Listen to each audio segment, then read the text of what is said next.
भारतापुढे चीनी मिसाईल फुस.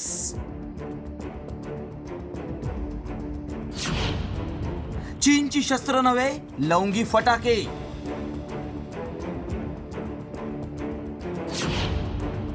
भारतानं कापलं चीन आणि पाकचं नाक.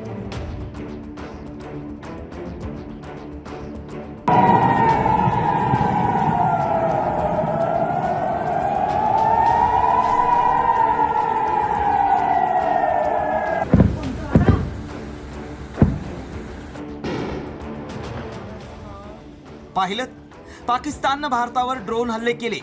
मात्र भारताच्या हवाई संरक्षण यंत्रणेनं चीनी बनावटीचे पाकिस्तानी ड्रोन्स, मिसाईल आणि फायटर जेट हवेतच उद्ध्वस्त केले. त्यामुळे चीनचा तिळपापड झालाय. एवढंच नाही तर चायना माल किती बोगस असतो हे भारतानं थेट पाकिस्तानात घुसून एअर डिफेन्स सिस्टीम उद्ध्वस्त करत दाखवून दिलंय. मात्र भारतानं चीनी बनावटीची कोणती शस्त्र उद्ध्वस्त केली आहेत पाहूयात. पाकनं डागलेलं JF-17 भारतानं पाडलंय. भारताकडून पाकची HQ-9 एअर डिफेन्स सिस्टम उद्ध्वस्त करण्यात आली आहे. लाहोरमधील रडार सिस्टम भारतानं उडवून दिली आहे. चीनी बनावटीच्या PL-15 मिसाईल हवेतच नष्ट केलंय. YIHA या चीनी बनावटीच्या ड्रोन्सचा अक्षरशः धुवा उडवलाय. एअर 1 लेझर नियंत्रित मिसाईल हवेतच उद्ध्वस्त केलाय. ऑपरेशन सिंदूरनं पहलगाम हल्ल्याचा बदला घेतला. त्यानंतर पाकनं कुरापत काढत सीमावर्ती भागात चीनी बनावटीच्या ड्रोननं हल्ल्याचा अयशस्वी प्रयत्न केला. एवढंच नाही तर पाकिस्तानला गर्व असलेलं चीनी बनावटीचं JF-17 विमान पाडून भारतानं चीन आणि पाकचं नाकच कापलंय.